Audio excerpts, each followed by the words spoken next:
Hello and happy Sunday.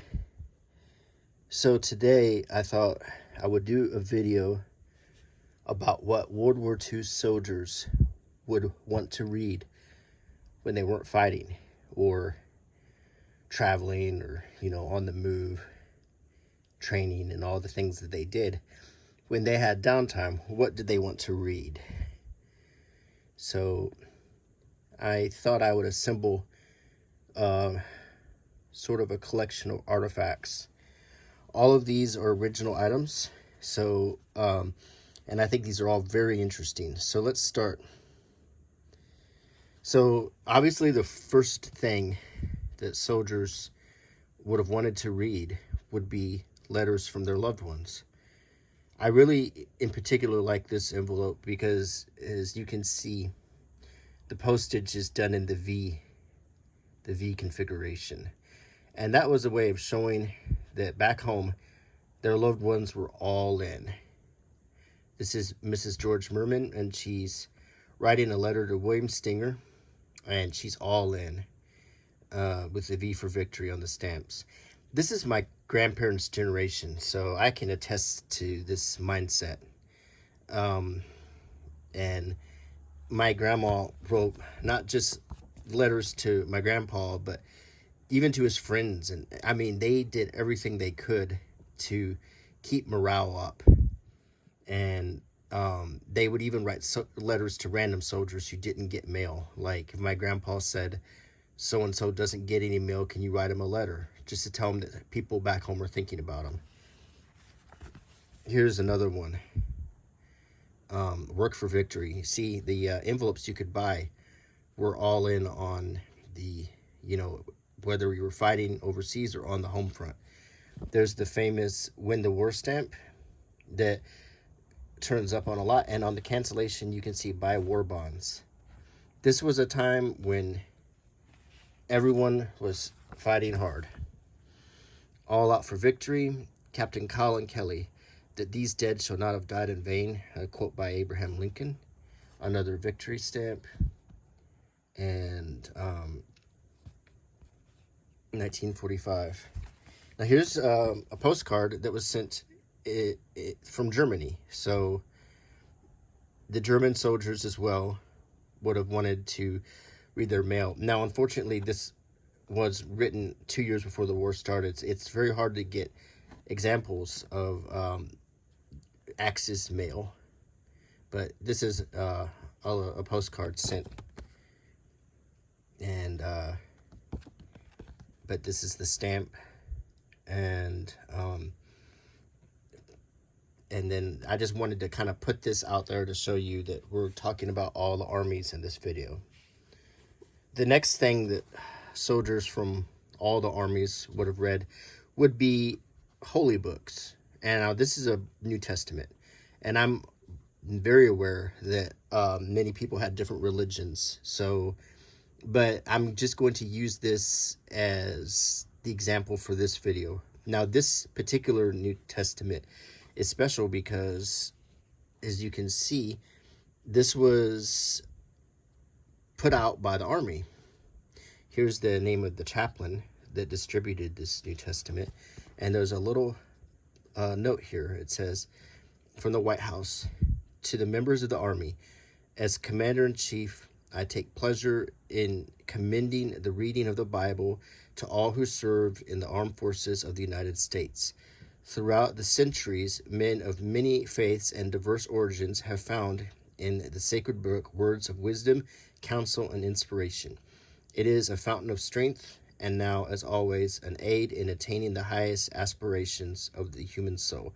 Very sincerely yours, Franklin D. Roosevelt. And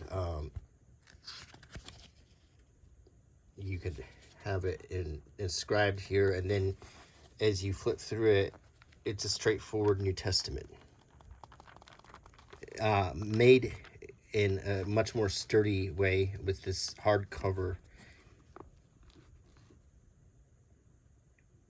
And then there's a letter from the chief of the chaplains mentioning or informing soldiers that they have a chaplain to turn to in moments of when they're not feeling good or homesick or stressed or whatever, the Bible during World War II was a very, very important book.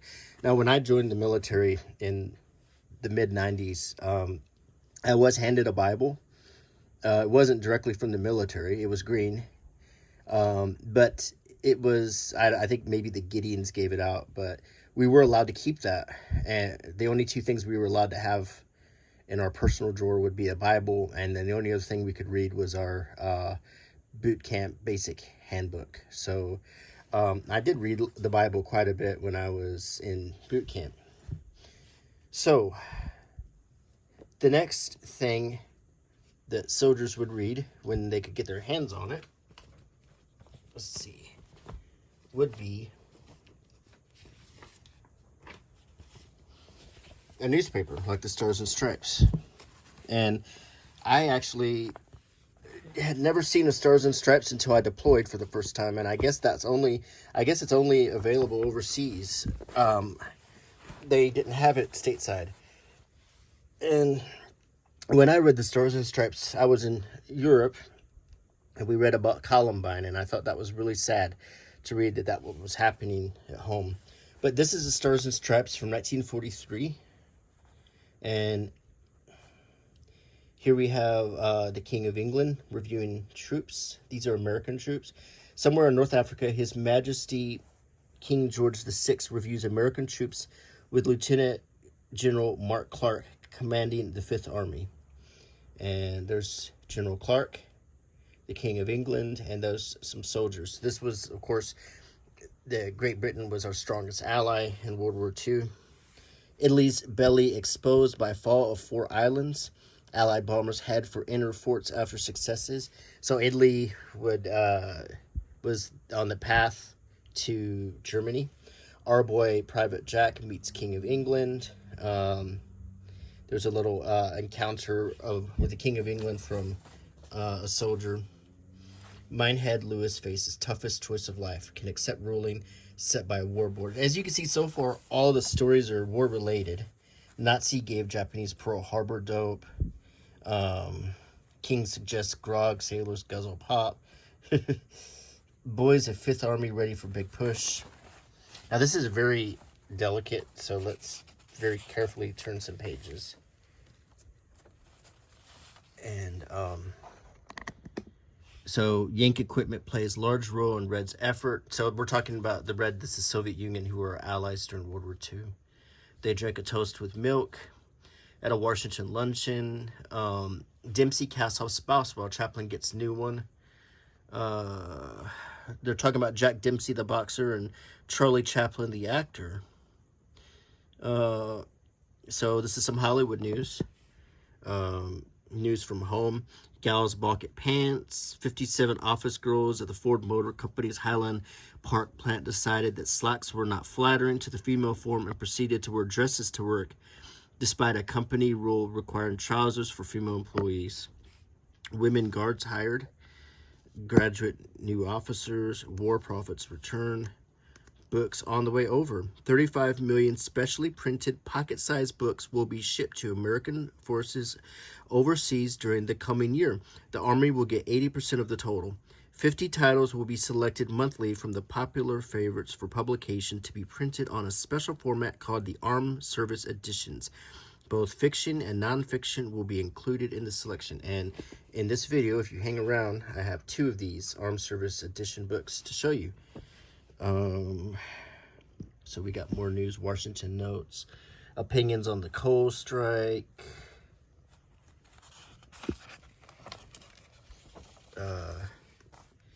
Japanese tighten up after severe defeat. New strategy followed in bombing Nazi bases. French planning army reshuffle.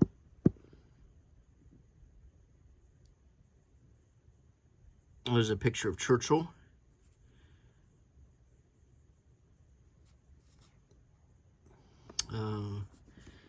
Allies licking U-boat menace. Most of the news, as you can see, is pretty positive.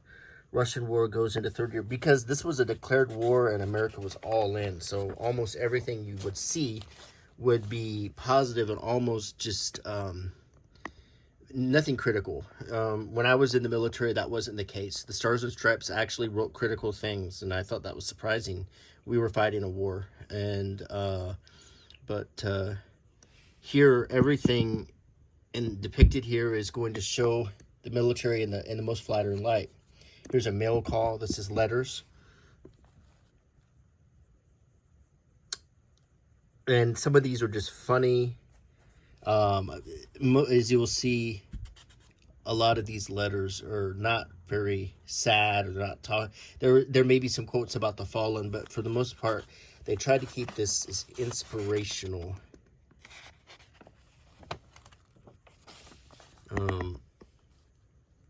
News and pictures of our flying men. And then there we are with our allies in China. There's a dog wearing a gas mask. Here's the man who flew copies of the Stars and Stripes to Allied troops on Pantelleria the day after it was captured. RAF pilot Sergeant Love. Got a little bit of some photography of bombings. Some profiles of soldiers.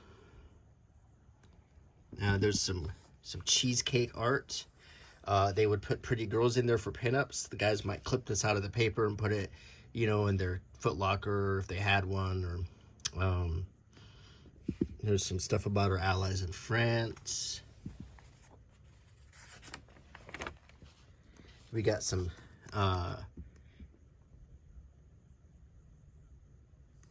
more pretty girls. We got some comics, The Sad Sack, Blondie and Dagwood, Terry and the Pirates. Got a crossword puzzle.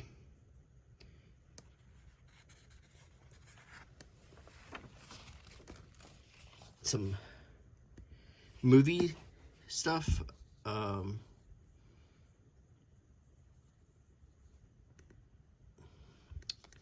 We got some sports news. And there we have it. And finally, the backstories on the inside looking out. Our reporter Private Jack meets British ruler. And 2 German prisoners.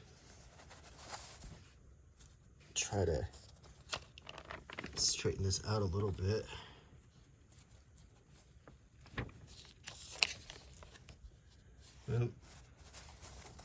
I'm going to try to be very, very careful with this.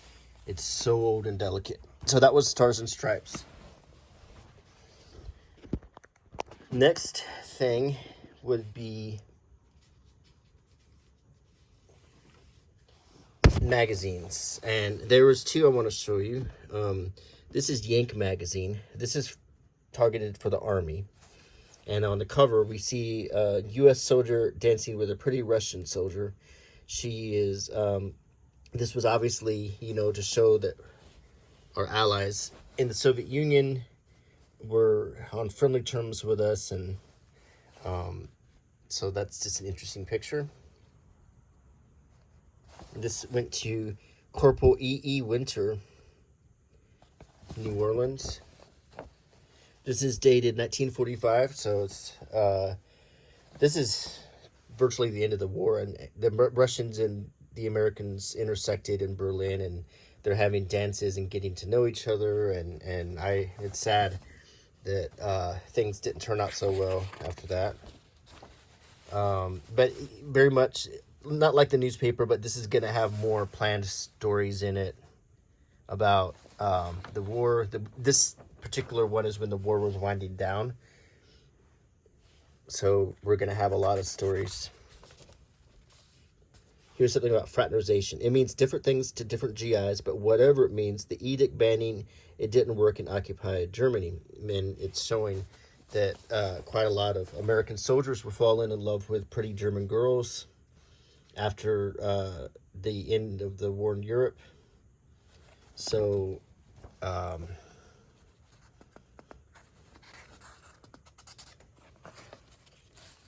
we've got about the war in the Pacific, Okinawa, Yanks at home abroad. There's some WACs playing baseball. WACs are Women's Army, it's like Women's Auxiliary Corps or something like that. It was basically the Women's Army. I can't remember what the acronym was.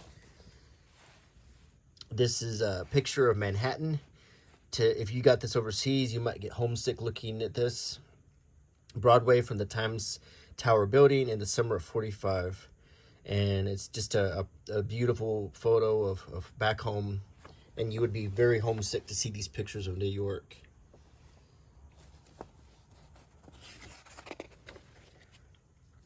And we see some pictures from the Bowery. The soldier speaks, do you expect any trouble getting a post-war job? You know, these are concerns a lot of soldiers would be having at this point now that the war is winding down. Here's a map of Japan and the war in the Pacific.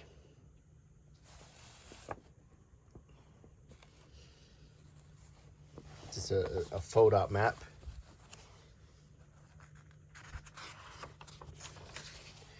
We've got some comics. Sad Sack again.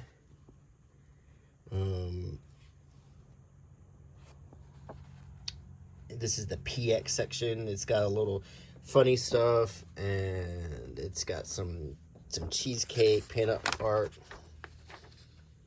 The Lonely Rooms. Here's a drama for you to follow in Yank magazine. This is the mail call from readers. A dog-eared page. Try to gently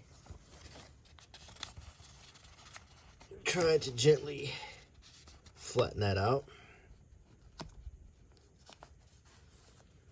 And then here's about the cover. This week's cover. The mystery of the American dance step is being solved for a hesitant Russian whack by Private Edmund Cossack of Buffalo, New York during a shindig held for the 2nd Armored Division in Berlin. So that's who that Russian lady is. And we, of course, get our pinup. And this fits Jeanne Crane,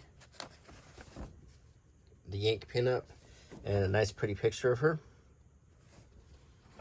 And then we get some notes on the Navy.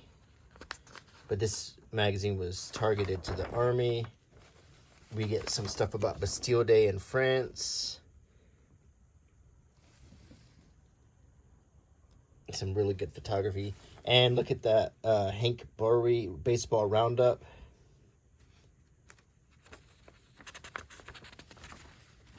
And on the back, we got some more comics.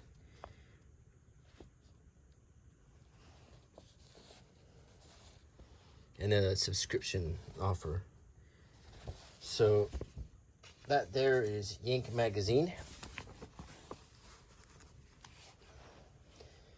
Not to be outdone, we have here Leatherneck magazine for the naval services, the Marines.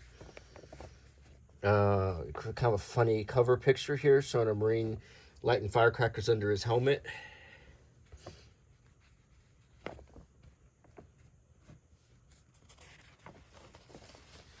Color ad for Chesterfield cigarettes here. This magazine's very delicate, so I'm going to manipulate the camera here. And what we see here is a pack of Chesterfields, and then this is how you would find the Chesterfields inside of your K ration. So they shown both. Or that's actually a carton he's carrying, but it actually, so I'm maybe wrong about that. That's actually a carton that he's holding, but the K ration Chesterfield box looked a lot like that. So I'm sorry about that. I'm looking at this for the first time. We got an ad for Baby Ruth candy bars and foot powder. When this Marine wanted relief, he reached for it. Foot powder. Marine meet Callie Good, and she's sponsoring this tooth powder, and there's a pretty picture of her. There's a pinup of Vera Lane. Griffin shoe polish here. We got some cigars, shoes, Colgate ad.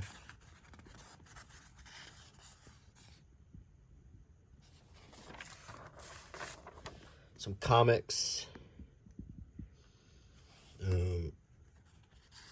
Lip Seal, which is chapstick. Campo Finique, which I think you can still find for the number of ailments, particularly around the nasal. If your sinuses are clogged up, Campo Finique is a good remedy. Or for bug bite. A little ad for a sewing kit. Boot polish. Bank of America ad. And then we got a pipe. Different cap devices you can get if you need to keep your uniform up. Ice cream mix. Look, regular old chapstick. See? Marines, here's the way to guard your lips with Fleet chapstick. Clean guns fast with Hoppies number 9. Excuse me. You get some coffee.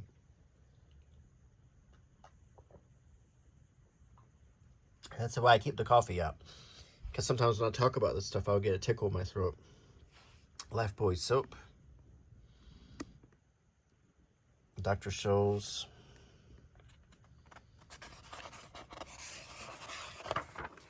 And we get to talking about the prelude to the invasion.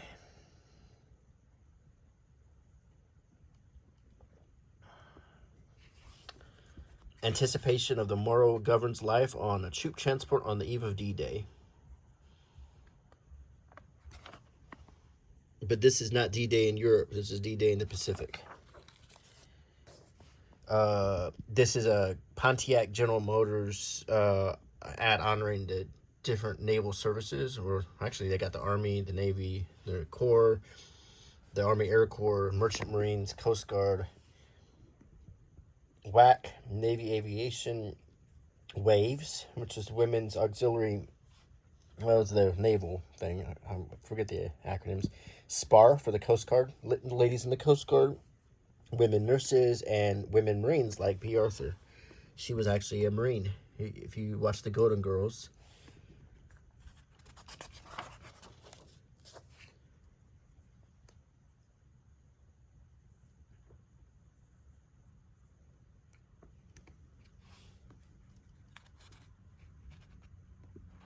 Stories.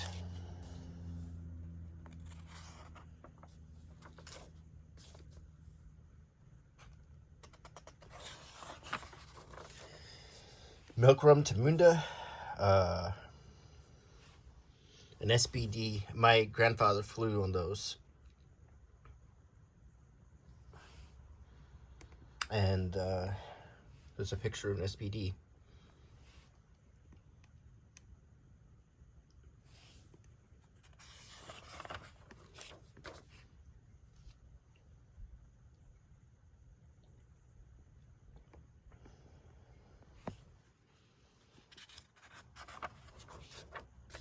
Attack and counterattack on Hill 660. Lots of stories about the battles. British Royal Marines.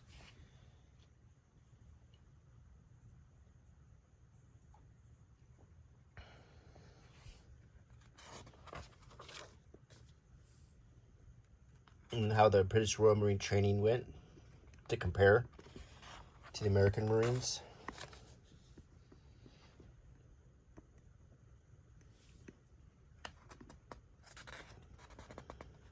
It's about advice for legal proceedings. So if you were to get in trouble, it gives you some advice. Spy planes.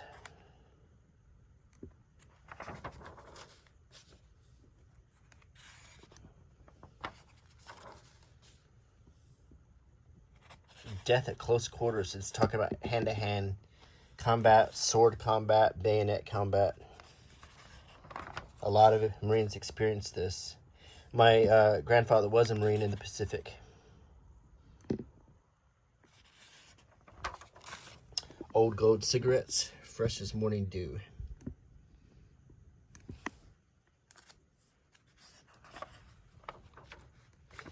Philip Morris. There's that little person who did the Philip Morris ads.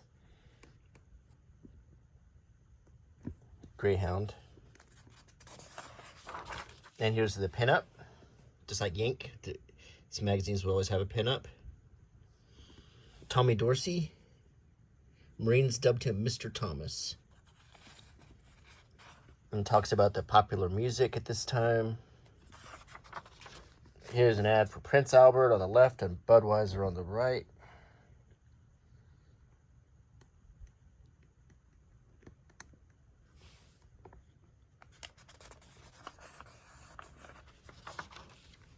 And stuff about the Marines, letters, comics. Gizmo and 8-Ball, kind of like the Marine version of Willie and Joe.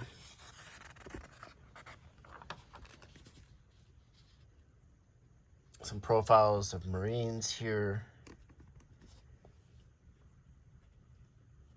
Comic. There's another hash mark, another Marine or naval comic.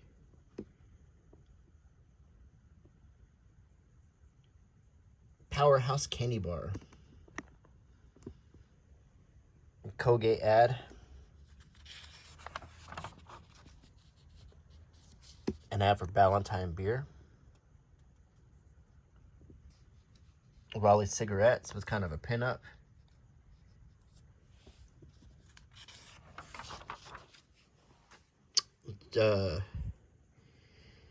Marines doing engineering tasks. There's some Ingram shaving cream ad, and it's like icy hot stuff here. Apana.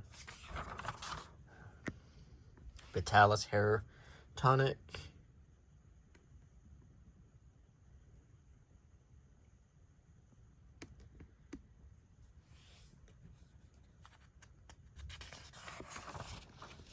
Pabst Blue Ribbon. Comics. Is it shaving stuff? Pipes. Lux toilet soap. King Edward cigars.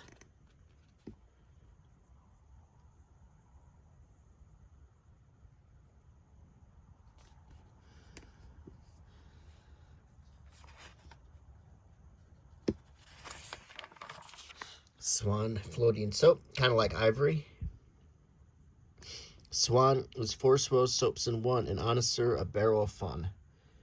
He's like cleaning an artillery piece with it. Here's something about the bazooka.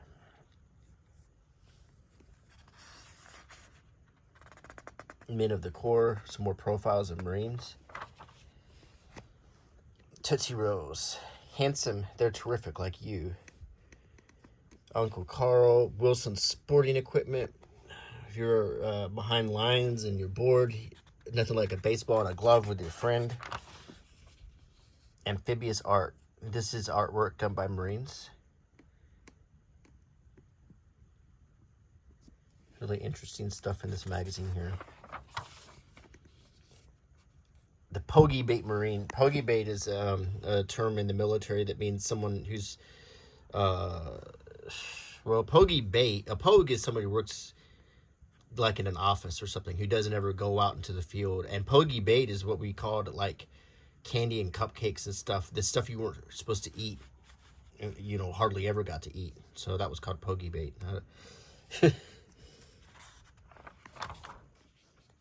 Ship launching. There's a lot of good stuff in this. Russell Island Roundup.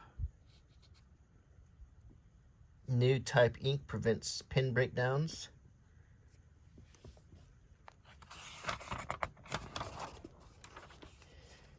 Some more comics and well, this is kind of an ad for Magnavox, but it's also kind of done as a comic. There's a History of the Marine Corps offer to buy the book.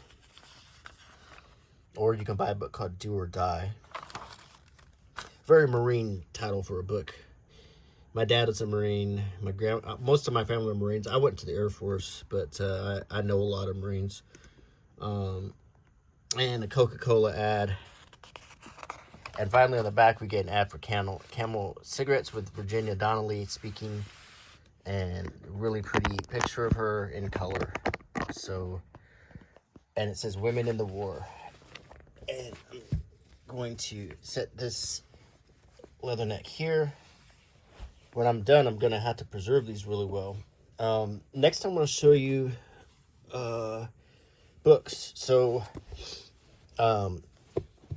okay, probably the most popular book during World War II for soldiers and that whole generation, my grandparents' generation, a book that just sort of summed up that generation, the greatest generation, is A Tree Grows in Brooklyn. And this is first edition by War Bonds.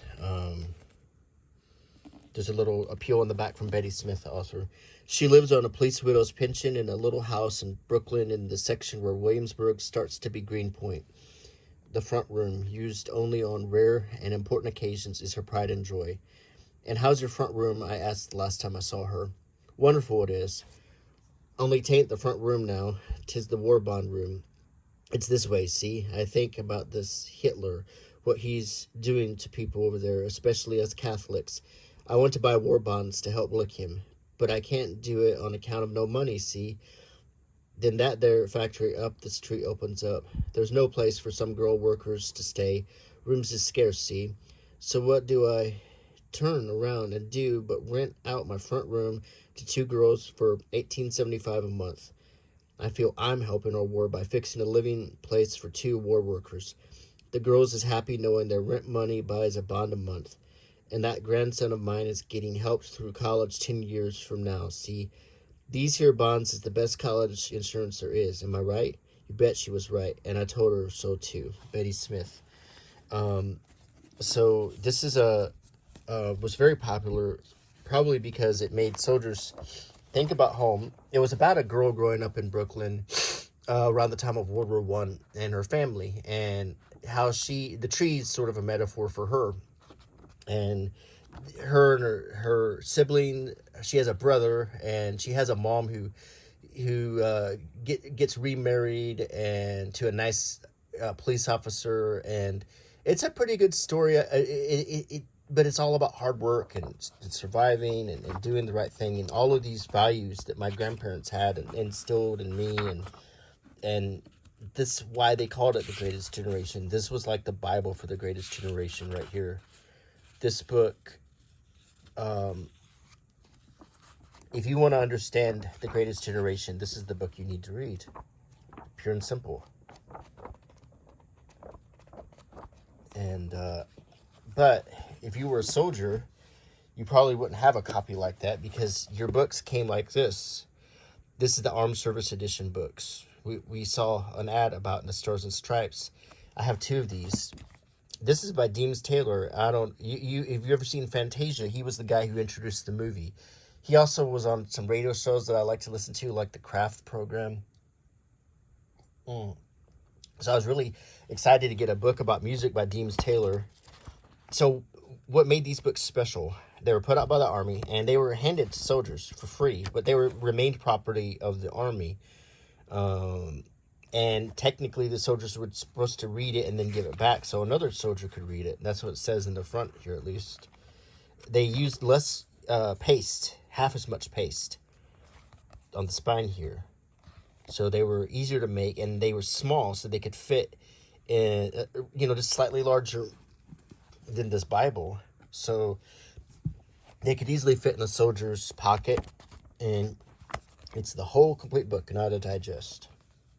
And you'd have a picture of the cover. If that reminds you of anything, and any of you my age might remember Reader's Digest condensed books, my grandparents loved those, and I can't help but think that they sort of evoked this Armed Services edition. But this was these are the Armed Services. This is a Western, and these are hard to find. If you get your hands on one of these, hold on to it, because these will never be made ever again. They were only made during World War II, and they will never be made again. This shows you some of the other ones in the wave. These came out in waves, and they would put out, The Great Gatsby or all kinds of different popular titles. So this is what Armed Services Edition books look like.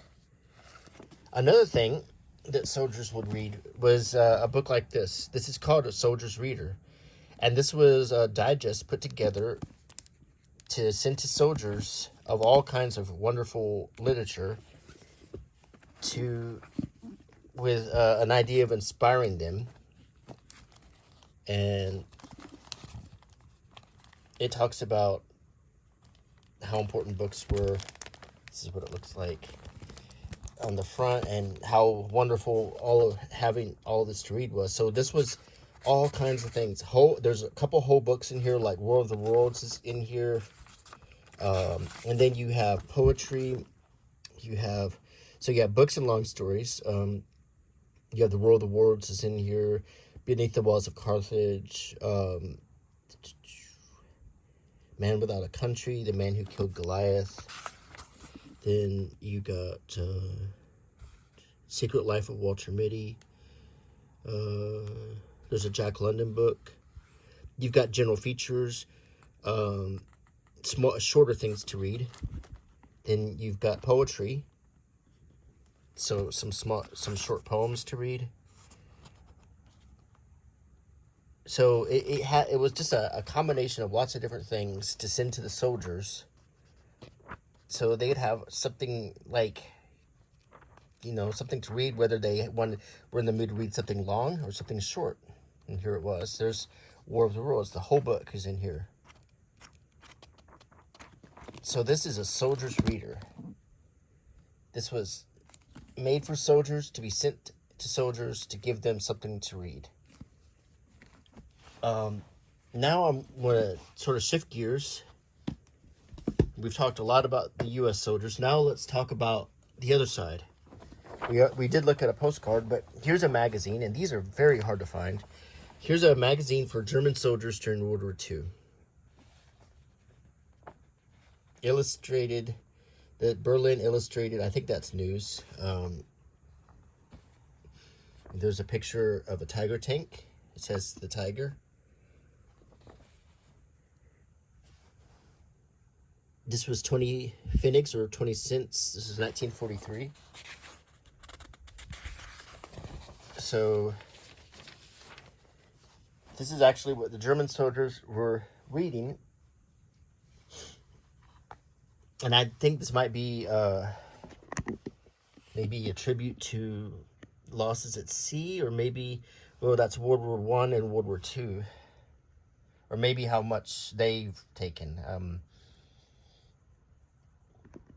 How many ships they've sunk. I'm not sure. Here is showing some soldiers out in the snow. I'm betting this is probably Russia or Eastern Europe.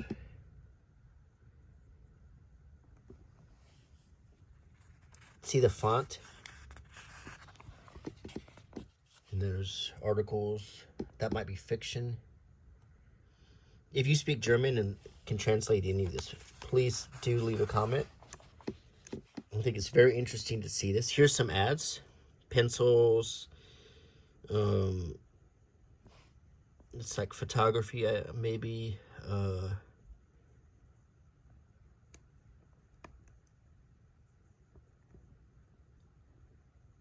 Not sure what that is. It's a puzzle.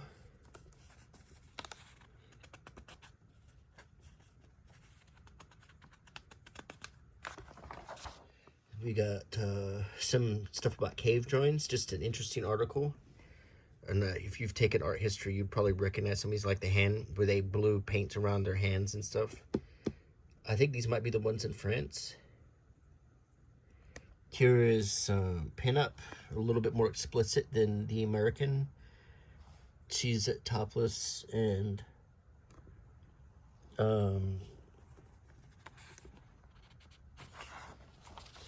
we have some comics on the back. So this is a German World War II magazine. You can tell these are a little bit bawdier comics. Now, let's take a look at a Japanese magazine during World War II. And it shows German soldiers, oddly, on the cover. Well, they were allies. Here's an ad for fountain pen. I'm not sure what these are ads for. And then this just shows you what the inside of the magazine looks like. Some more ads. There's a telephone ad, maybe a music instrument. There's a picture of some officers. Looks like the different stories. I wish I could, if I had more time, I'd make a video to translate some of these. I'm sure they're talking about America and the war in general. But it's interesting, this is what a Japanese World War II magazine looked like on the inside. It's pencils again.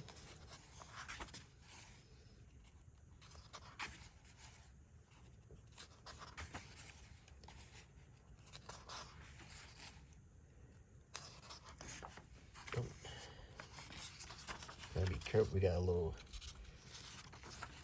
This page is stuck together there, we don't want to damage this any.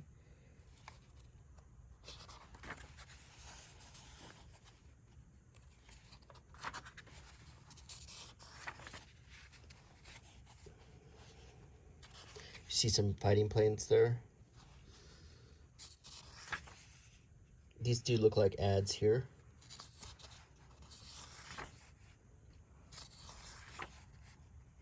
Drawing.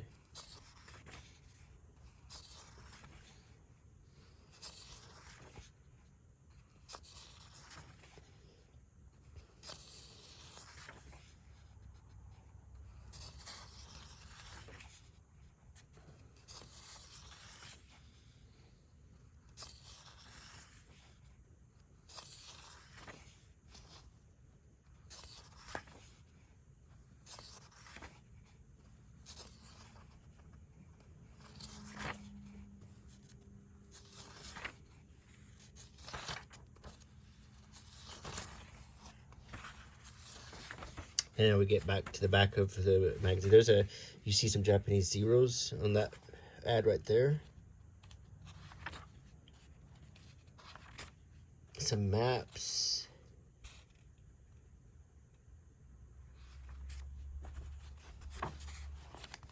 It's quite long compared to the German one, which was very short.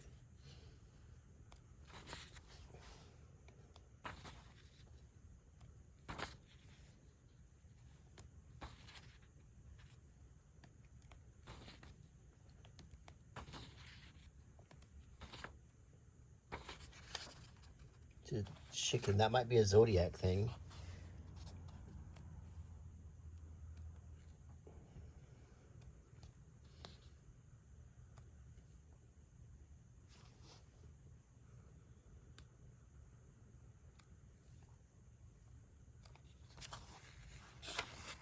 Another page stuck together. We don't want to tear.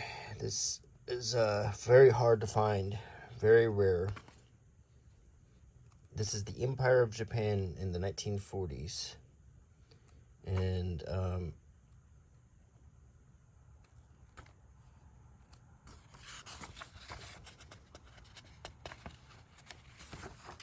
another ad for a fountain pen, and then an ad for a light bulb.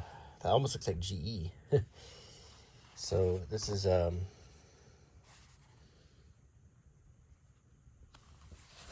World War II Japanese magazine. The last thing I'll show you, just for interest's sake, is let's go back a little bit to 1936 again. And this is actually targeted to Americans, and this is a brochure for Munich. It says Munich, the capital of the movement, winter 1936-37. And it's a very modern style.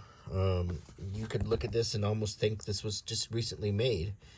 But this is a travel brochure to visit Munich and the different sites. And this is targeted to Americans.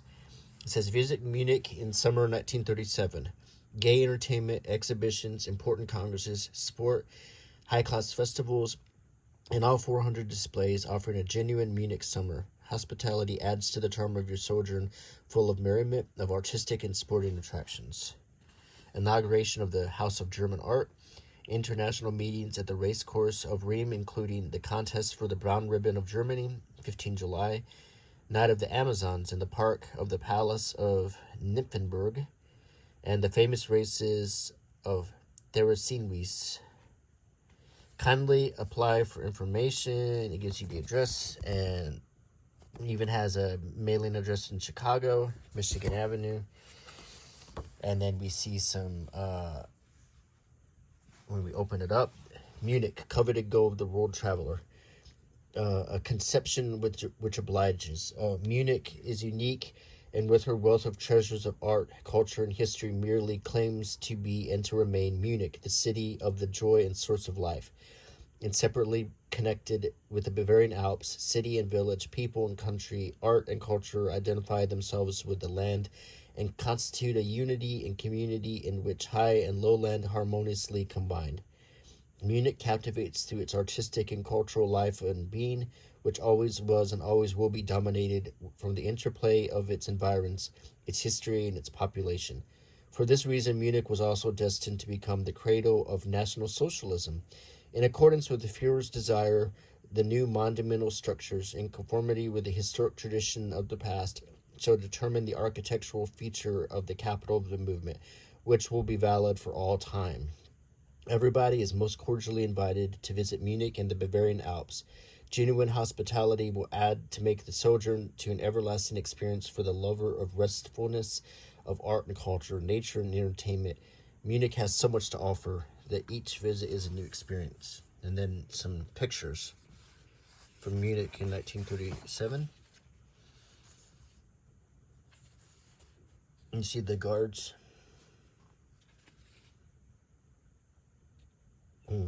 In the Temple of Honor of the Königsplatz, the first murdered Hitlerites who fell on the 9th of November 1923 are stationed as eternal guardians.